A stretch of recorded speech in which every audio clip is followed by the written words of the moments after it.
Alors, la principale idée fausse qui m'irrite sur l'énergie, c'est l'idée que nous serions rentrés dans une troisième ou une quatrième révolution industrielle. Chose qu'on voit de plus en plus, où finalement l'évolution des énergies renouvelables, des technologies de stockage de l'énergie et de l'électricité, amènerait le monde dans une nouvelle phase de son développement industriel.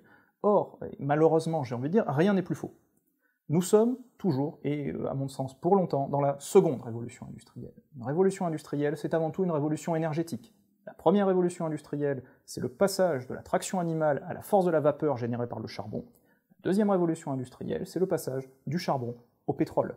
Or le pétrole, qu'on l'utilise ou non comme un objet énergétique, pour créer de l'essence, du kérosène, du mazout, du fioul, etc., demeure extrêmement prégnant dans nos vies. Le pétrole, c'est l'ensemble des composites, des matières plastiques, de la pétrochimie, en fait, qui irrigue l'ensemble de nos sociétés et l'ensemble de nos vies.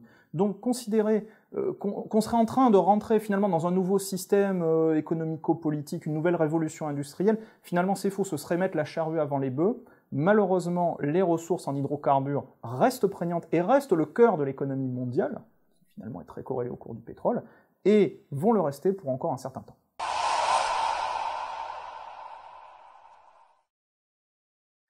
Qu'il n'y a pas de bon mix énergétique, de mix énergétique pur et parfait, qu'il n'y a pas une solution, il y a des solutions qui sont adaptées à chaque fois à une problématique territoriale, à une région, à un pays, qu'on ne peut pas arriver avec une espèce de vision top-down en s'imaginant que on va tout remplacer du jour au lendemain, que les renouvelables sont bons pour tout et qu'ils sont capables de remplacer 100% ou même moins de 100%. Évidemment, là on pense à la loi sur la transition énergétique française, où on peut s'imaginer que les renouvelables d'ici 2050 remplaceraient 25, 30, 40% de notre production électrique. N'en sommes absolument pas là.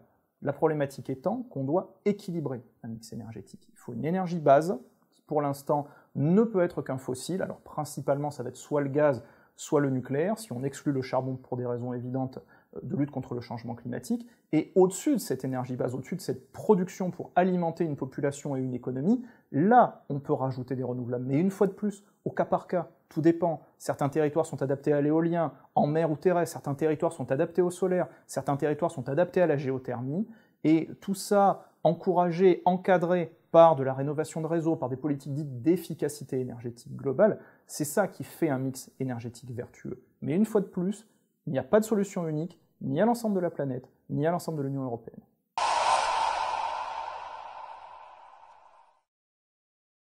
Il y a finalement beaucoup de sujets à suivre sur les questions énergétiques. Le premier d'entre eux est un sujet très géopolitique, c'est que va-t-il se passer en termes de conflictualité, en termes de relations internationales, de relations diplomatiques avec un certain nombre de pays producteurs de pétrole. Que va-t-il se passer au niveau de l'évolution des conflits actuels dans la péninsule arabique, par exemple? La question du Yémen, qui est toujours ouverte, a mécaniquement une transmission sur les cours du pétrole, eu égard à l'implication de la quasi-totalité des pays de la région. De la même manière, que se passe-t-il par rapport à l'Iran? On parle d'une remise en cause des accords P5+1 sur le nucléaire iranien. Évidemment, une telle remise en cause des accords pourrait amener à nouveau à une flambée des cours du pétrole.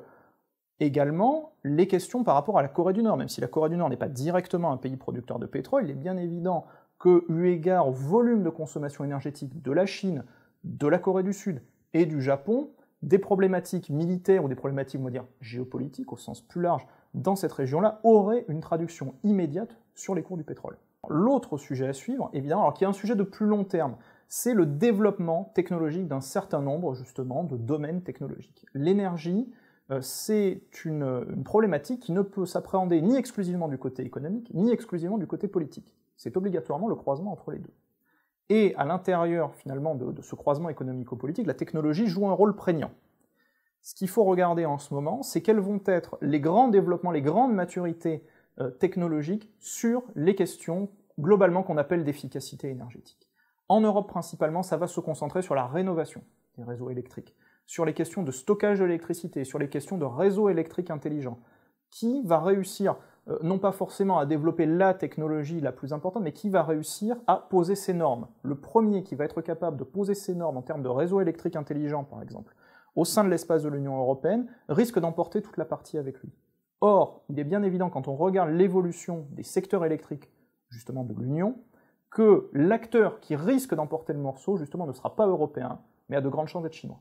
C'est l'une des entreprises les plus puissantes de la planète, l'une des entreprises les moins connues de la planète, qui s'appelle State Grid of China, qui serait un peu l'équivalent de EDF RTE chinois. Alors, ce State Grid of China est le principal exploitant de réseaux électriques en Chine.